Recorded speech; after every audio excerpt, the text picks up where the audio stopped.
खबरदार, दोबारा मेरी दुकान पर कदम मत रखना। बड़े भाई ने मेरे हाथ से पैसे छीनकर मुझे बाहर की तरफ धक्का दिया था। मैं अपने कॉलेज की फ़ीस लेने के लिए दुकान पे आया था। अब्बा को फौत हुए अभी 1 महीना गुजरा था। मैं मुकाबले के इम्तिहान की तैयारी कर रहा था। अब्बा ने कभी मुझे दुकान पर बैठने के लिए नहीं कहा, लेकिन अब मैं मायूस खड़ा था। अगली सुबह मैं सब्ज़ी मंडी चला गया। अपना ख्वाब पूरा करने के लिए मुझे मजदूरी करनी थी, लेकिन इसी वक्त मुझे किसी ने पीछे से पुकारा और मैं पत्थर का हो गया, क्योंकि मेरा दिल दिमाग बिल्कुल काम नहीं कर रहा था। ऐसा लगता था जैसे सब कुछ पत्थर हो चुका है। मैं हैरान होकर अपने सामने खड़े आदमी को देख रहा था। ऐसा कैसे मुमकिन था? मैं कुछ कहता इससे पहले ही वो शख्स मेरे कंधे पे हाथ रखते हुए बोला था, इस तरह अपना आप ज़ाया मत करो। तुम मजदूरी करने के लिए पैदा नहीं हुए, तुम्हें अफसर बनना है, तुम्हें कामयाबी हासिल करनी है। हिम्मत और लगन के साथ अपनी कोशिश जारी रखो, मगर इस तरह मजदूरी मत करो। तुम्हें इस हाल में देखकर मैं खुश नहीं हूँ। मैं कुछ कहता इससे पहले ही उन्होंने 1000 के कई नोट मेरे सामने की जेब में डाले थे और मुझे देखते हुए बोले, तुम कल अपने कॉलेज चले जाना। मुझे यकीन है तुम्हें स्कॉलरशिप मिल जाएगी, और अपना आप कभी भी किसी की बातों में आकर ज़ाया मत करना। तुम बहुत आला इंसान हो, एक रोज़ तुम अफसर ज़रूर बनोगे, ये मेरी दुआ है। मैं मज़ीद कुछ कहता इससे पहले ही उन्होंने मेरी आंखों में देखा था। महज अल्लाह हाफिज़ के अलावा उन्होंने और कुछ नहीं कहा था और खामोशी से पलट गए थे। लम्हा लगा था और मैं होश में आया था। मैं फ़ौरन इनके पीछे लपका था, मगर न जाने पलक झपकते ही वो कहाँ गायब हुए थे। मुझे कुछ समझ नहीं आ रहा था। मैंने मंडी के आगे पीछे 4 गलियों में अच्छी तरह जांच कर ली थी, लेकिन वो हवा की मांद फिजा में तहलील हो गए थे। कुछ देर के लिए मैं अपनी जगह पर बिल्कुल सुन सा खड़ा रह गया और फिर अपने सर हाथों में गिरा मुझे कर ज़मीन पर बैठ गया। ये मेरे साथ क्या हुआ? कुछ समझ नहीं आ रहा था। थोड़ी देर बाद मैंने अपने आप को संभाला था, लेकिन ये मेरा वहम है, ये कहते ही अपनी जेब से खड़ा हो गया था। मगर मेरी भारी हुई जेब इस बात की गवाह थी कि ये मेरा वहम नहीं है, बल्कि हकीकत है। मगर ये कैसी हकीकत थी कि मरा हुआ इंसान जिंदा? इससे ज़्यादा मैं कुछ सोच ही नहीं पाया। थोड़ी देर तक मैं मंडी में ही रहा। आगे पीछे हर जगह मैंने चेक किया, मगर वो कहाँ गए थे मुझे कुछ समझ नहीं आ रहा था। मंडी बहुत बड़ी थी। इतनी बड़ी मंडी में महज एक अकेला शख्स कभी भी किसी को ढूंढ नहीं सकता। काफ़ी देर तक वहाँ मंडलाने के बाद मैंने घर की राह ली थी। मुझे मालूम था कि मेरी अम्मा मेरी राह तक रही होंगी। इन्हें तो इस बात का इल्म तक नहीं था कि इनकी औलाद मंडी में मजदूरी करने के लिए आई है। मैं क्या करता? मैं बहुत बेबस हो गया था। कॉलेज की फ़ीस जमा करवानी थी, वहाँ से लास्ट डेट मिल चुकी थी। मैंने बड़े भाई की दुकान पर जाकर जब इनकी मिन्नत की कि मुझे पैसे दे दें, तो उन्होंने मुझे हाथ पकड़कर दुकान से बाहर कर दिया कि मेरे पास तुम्हारी फजूल ख्वाहिशात के लिए पैसे नहीं हैं। अब्बा मर चुके हैं, अब मेहनत करो और अपने बल बोते पर तालीम हासिल करो।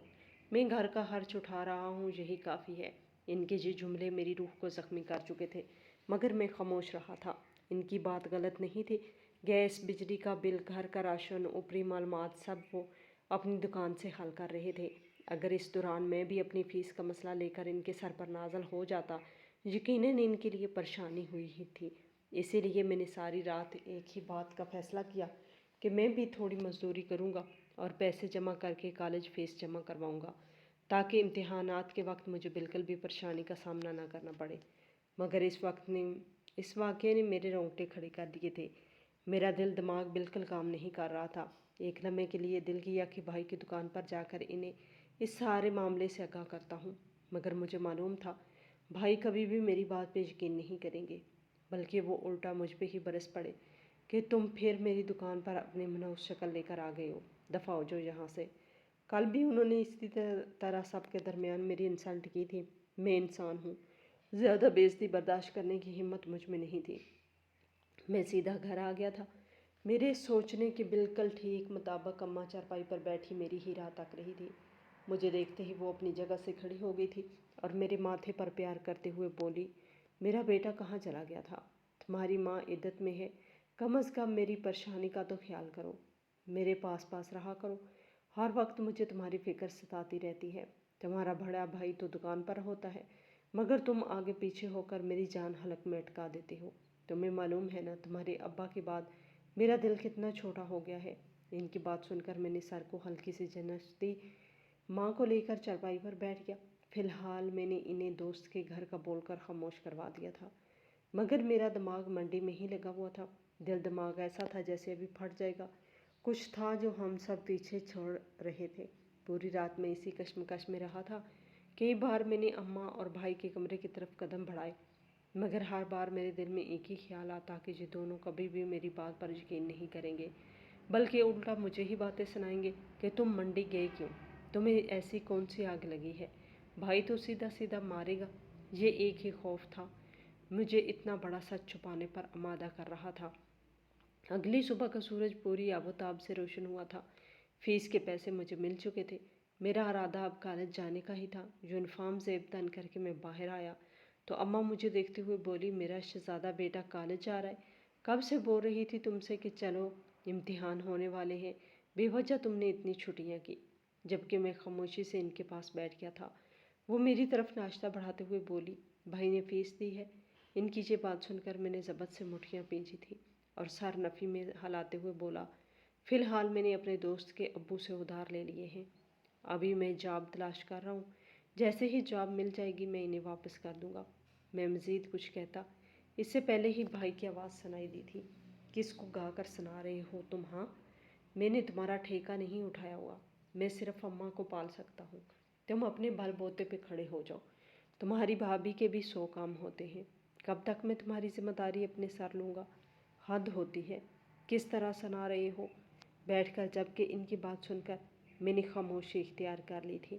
ابا ہمیشہ کہتے تھے کہ بڑے بھائی سے کبھی بدتمیزی نہیں کرنی چاہیے، بڑا بھائی باپ کے برابر ہوتا ہے، لیکن ان کی باتیں مجھے بے حد تکلیف دے رہی تھی۔ میں چاہتا تو ان کے منہ پر یہ بات کہہ سکتا تھا کہ وہ دکان میری بھی ہے، اگر آپ اس پر حکومت کر رہے ہیں تو یہ صرف اور صرف میری وجہ سے۔ ممکن ہے اگر میں نے ٹانگ اڑا دی تو آدھا حصہ آپ کو مجھے بھی دینا پڑے گا، مگر میں ایسا نہیں تھا۔ میرے باپ نے میری تربیت ایسی نہیں کی تھی، بلکہ وہ ہمیشہ ایک بات سمجھاتے تھے، جس گھر کا مرد وہی ہوتا ہے جو گھر کے ہر افراد کی قدر کرے، اپنی فیملی کو لے کر چلے، اور جو شخص چھوٹی چھوٹی چیزوں کے لیے لڑائی جھگڑا کرتا ہے، اپنے ہی خاندان والوں کے خلاف جا کر باتیں بناتا ہے، وہ شخص ہمیشہ پیچھے کھڑا ہوا پایا جاتا ہے۔ اسی لیے میں نے چپ چاپ ناشتہ کرنے لگا تھا۔ ابھی بھائی مزید کچھ کہتا اس سے پہلے ہی اماں بولی تھی، یہ کس طریقے سے بات کر رہے ہو تم قاسم سے؟ تمہیں کس نے اجازت دی ہے میرے بیٹے کے ساتھ اس طرح گفتگو کرنے کی؟ بڑا بھائی باپ کے برابر ہوتا ہے اور تم اسے ذلیل کر رہے ہو، رسوا کر رہے ہو۔ اگر تم اس کی فیس نہیں دو گے تو پھر کون دے گا؟ جتنی وہ دکان تمہاری ہے اتنی اس کی بھی ہے، جتنا تمہارا باپ مرا اتنا اس کا بھی مرا ہے۔ یہ بات کیوں فراموش کر دیتے ہو تم ذوالفقار؟ میں نے اس دن کے لیے تمہیں وہ دکان سونپی ہے کہ تم میرے ہی سامنے اپنے چھوٹے بھائی کے ساتھ ایسا برتاؤ کرو۔ تمہارے بابا کہا کرتے تھے، گھر کا بڑا مرد گھر کی کنجی ہوتا ہے، اور تم بڑے مرد ہو کر ایسی بیوقوفانہ باتیں کر رہے ہو۔ اماں کی بات سن کر ذوالفقار بھائی بولے تھے، تو میں کیا کروں اماں؟ نہ دکان پہ سیل ہو رہی ہے، نہ مجھے مال اٹھانے کو مل رہا ہے، اوپر سے آپ کا لاڈلا آ کر مجھ سے ہزاروں میں پیسے مانگ رہا ہے، میں کہاں سے دوں؟ میں یہ نہیں کہتا کہ وہ دکان صرف میری ہے، مگر اس کا بھی کچھ حصہ بنتا ہے۔ ایک دن یہ دکان پہ آ کر کھڑا نہیں ہوا اور آ گیا مجھ سے پیسے لینے کے لیے، کیوں دوں میں اسے پیسے؟ بابا اب زندہ نہیں ہے، اس کو سمجھائیں، آپ جب تک یہ نوکری نہیں کرے گا ہمارے گھر کا گزارا نہیں ہو سکتا، میں اکیلے تمام ذمہ داری نہیں لے سکتا، معذرت کے ساتھ۔ یہ کہتے ہی بھائی اپنی جگہ سے کھڑا ہو گیا اور بنا میری طرف ایک نظر ڈالے وہاں سے چلا گیا۔ میں نے ضبط سے آنکھیں بند کر لی تھی۔ اس کی بات غلط نہیں تھی، لیکن اس کا انداز نہایت تکلیف دہ تھا۔ میرا ناشتہ حرام ہو چکا تھا۔ اماں مجھے دیکھتے ہوئے بولی، اس طرح پریشان نہ ہو، اور نہ ہی تمہیں دکھی ہونے کی ضرورت ہے، میں اس سے پیسے لے کر تمہیں دے دوں گی۔ تم نے جس سے بھی ادھار واپس کرنا ہے تم لوٹا دینا۔ تمہارے ابا کو ادھار لینا پسند نہیں تھا۔ جبکہ میں خاموشی سے اپنی جگہ سے کھڑا ہو گیا اور آدھا نشتہ کیے ہی کالج کی جانب روانہ ہو گیا۔ فیس جمع کروانے کی آج آخری تاریخ تھی۔ اگر آج میں لیٹ کر دیتا تو پھر مجھے لیٹ فیس بھی ادا کرنی پڑتی تھی۔ ایک لمبی مسافت طے کر کے میں کالج پہنچ گیا تھا۔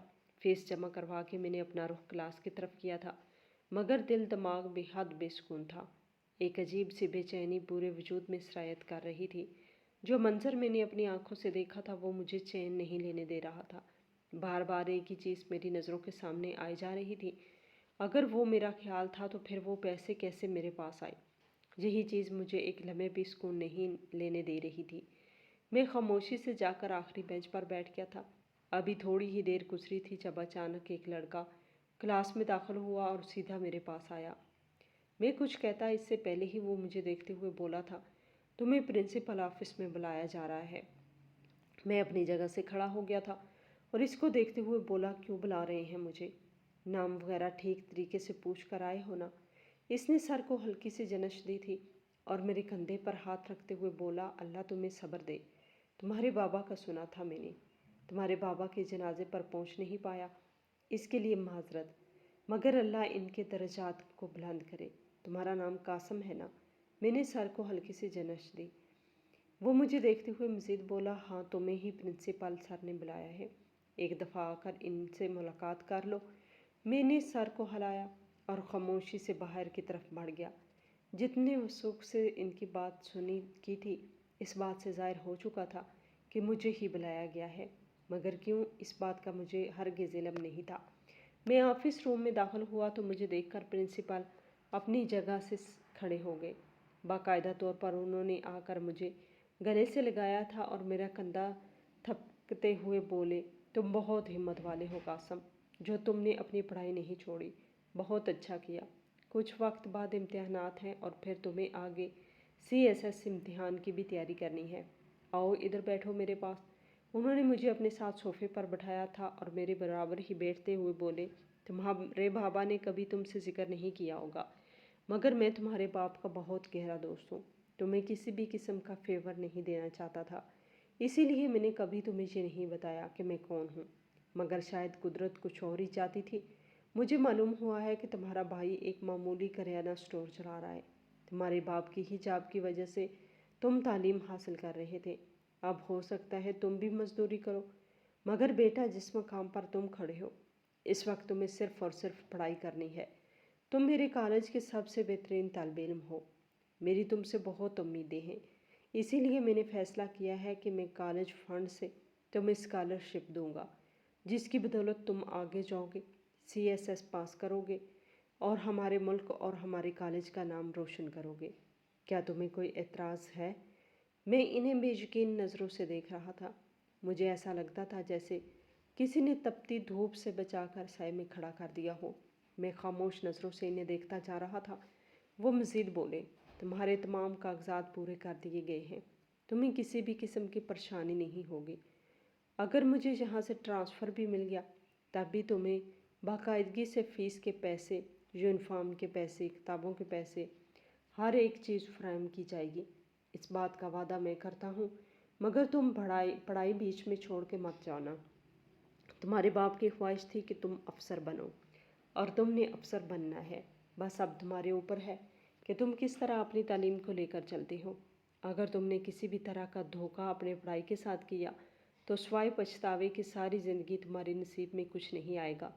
मेरी बात हमेशा याद रखना, जब तक बाप जिंदा होता है औलाद बादशाह की तरह ज़िंदगी गुजारती है, और जब बाप मर जाता है तो औलाद की औकात एक सपाई से भी बदतर हो जाती है। इसलिए अपना आप मनवाना है तो मेहनत करनी पड़ेगी, और ये मेहनत सिर्फ 2 घंटा पढ़ाई करके नहीं दिखानी, बल्कि दिन रात मेहनत करनी होगी। जब भी तुम कॉलेज का इम्तिहान भी पास करोगे और CSS भी पास करके हमारे मुल्क का और मेरे कॉलेज का नाम रोशन करोगे। इनकी बात सुनकर मैंने इनके दोनों हाथ थाम लिए थे और इनकी जानब देखते हुए बोला था, मैं वादा करता हूँ सर, अगर मुझे ऐसी सहूलत मिल जाए तो मेरा बेड़ा पार हो जाएगा। मैं आपका हमेशा शुक्रगुजार रहूँगा। ये कहते ही मैंने इनके दोनों हाथ चूम लिए थे, जबकि वो मेरा कंधा थपथपाते हुए बोले थे, अल्लाह तुम्हारा हामी और नासर हो जाओ, जाओ तुम्हारी क्लास शुरू होने वाली है। जबकि मैं इनका शुक्रिया अदा करके अपनी क्लास की तरफ बढ़ गया था। मेरी आंखें बार बार भीग रही थी। खुदा ताला इस तरह भी मेहरबान हो सकते हैं, मैंने सोचा भी नहीं था। क्लासरूम में बैठकर भी बार बार आंखें भीग रही थी। अचानक ही मंडी में मौजूद इस शख्स की बात मेरे कान में गूंजी थी, तुम कॉलेज जाओ, तुम्हें स्कॉलरशिप मिल जाएगी। क्या ये भी उन्होंने करवाया था? मगर कैसे? अगर वो ठीक थे, जिंदा थे, तो फिर हमसे छुप क्यों रहे थे? ये बात मेरी समझ से भला तर थी। पूरा दिन अजीब कैफियत में गुजरा था। एक ख़ला था जो मेरे दिल में बढ़ता जा रहा था। छुट्टी के वक्त मैं खामोशी से घर की तरफ निकल गया था। मैं अब अम्मी से बात करना चाहता था, इनके कान खड़े करना चाहता था। वो बेचारी बेवजह इद्दत में बैठी घुलती जा रही थी। एक लंबी मुसाफत तय करके घर पहुंचा तो मेरे घर के सामने एक अजीब मजमा लगा हुआ था। मेरा दिल लम्हे भर के लिए लर्ज उठा। पहला ख्याल ही मुझे मेरी माँ का आया।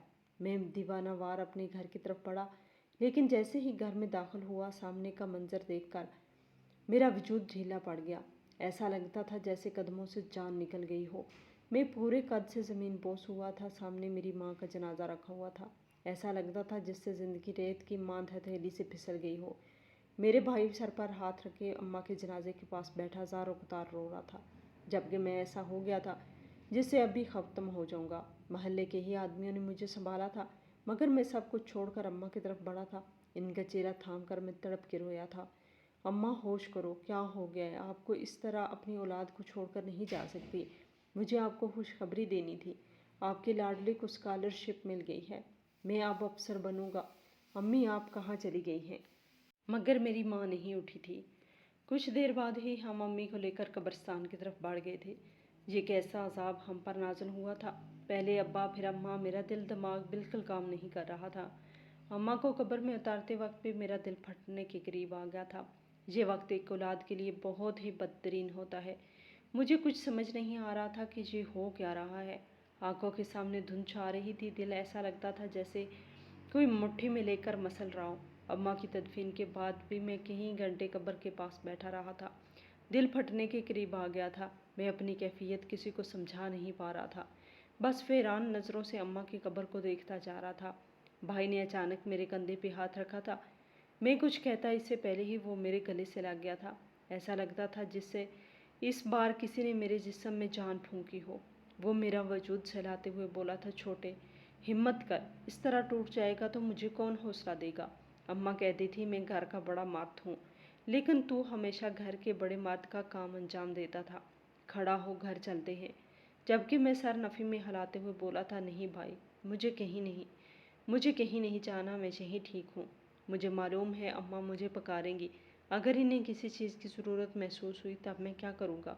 नहीं, मुझे कहीं नहीं जाना, मैं अम्मा के पास ही रहूँगा।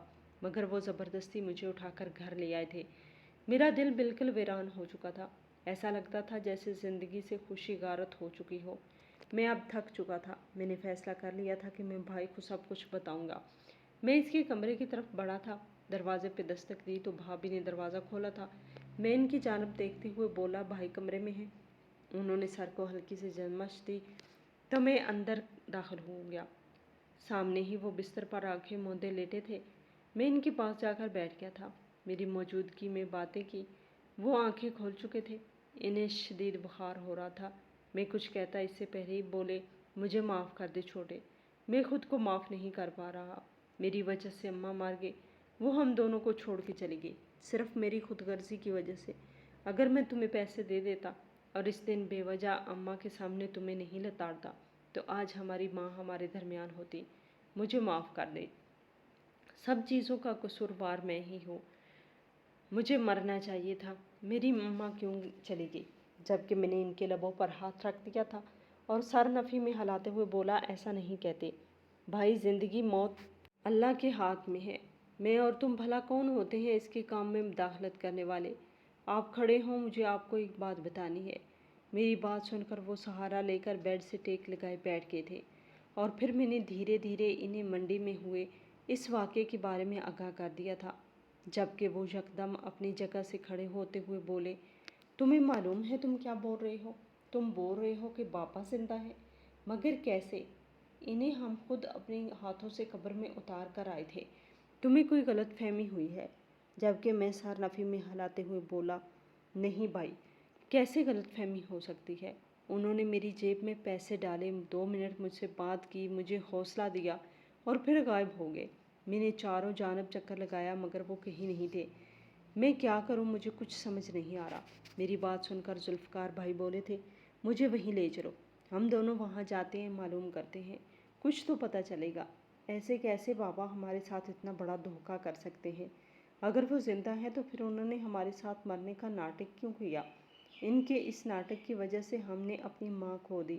ان کی جلد بازی کو دیکھ کر میں بھی اپنی جگہ سے کھڑا ہو گیا تھا۔ یہ بات تو حقیقت تھی۔ اماں کا انتقال بابا کی موت کے دکھ کی وجہ سے ہی تھا۔ میں اور بھائی منڈی روانہ ہو گئے تھے۔ تقریباً 2 گھنٹے کی مسافت کے بعد ہم منڈی میں داخل ہوئے تھے۔ شام ہونے کی وجہ سے کافی جگہ رش نہیں تھا، اسی لیے ہم ایک ایک چہرے کو بغور دیکھ رہے تھے۔ کچھ سوچ کر بھائی نے اپنا موبائل نکالا تھا اور آپ لوگوں سے بابا کی تصویر دکھا کر پوچھ رہے تھے کہ یہ شخص کہاں ملے گا۔ کافی محنت کے بعد ایک آدمی نے ہمیں بڑی دکان کی طرف اشارہ کیا تھا کہ یہ دکان اس آدمی کی ہے، آپ لوگ چلے جائیں۔ ہم دونوں بھائیوں نے ایک دوسرے کو حیران نگاہوں سے دیکھا تھا۔ بھلا یہ کیسے ممکن ہو سکتا تھا؟ بابا کی کوئی دکان، اس بات کا تو ہم دونوں کو علم ہی نہیں تھا۔ میں اور بھائی دونوں ہی اس دکان کی طرف بڑھے تھے۔ میرا دل زور زور سے دھڑک رہا تھا۔ نہ جانے کیوں میرا دل بہت گھبرا رہا تھا۔ میں اللہ تعالیٰ سے بس ایک ہی دعا کر رہا تھا کہ جو میں نے دیکھا ہے وہ کاش سچ ہو جائے۔ ماں کو کھونے کے بعد اب ایک چھوٹی سی آس تھی جو میں بجھنے نہیں دینا چاہتا تھا۔ میں اور بھائی جیسے ہی دکان میں داخل ہوئے، سامنے کا منظر دیکھ کر ہم دونوں ہی پتھر کا مجسمہ بن گئے تھے، کیونکہ بابا سامنے کاؤنٹر پر بیٹھے ہوئے تھے، چند لمحے لگے تھے اور ہم دونوں بھائی ہوش میں آئے تھے۔ بڑا بھائی فوراً کاؤنٹر کی طرف بڑھے تھے اور جاتے ہی بابا کو دیکھتے ہوئے بولے تھے، یہ کیا تماشا ہے بابا، آپ زندہ ہیں؟ جبکہ ان کی آواز پر بابا نے اجنبی نظروں سے بھائی کو دیکھا تھا اور ان کی جانب دیکھتے ہوئے بولے، آپ کون ہو؟ جبکہ میرا دل دھک سے رہ گیا۔ میں فوراً اس کی طرف کو بڑھا۔ مجھے دیکھتے ہی وہ اپنی جگہ سے کھڑے ہو گئے تھے اور بولے تھے، تم یہاں پر؟ اسکالرشپ ملی تمہیں؟ جبکہ بھائی ان کو دیکھتے ہوئے بولا، آپ کیا کہہ رہے ہیں بابا؟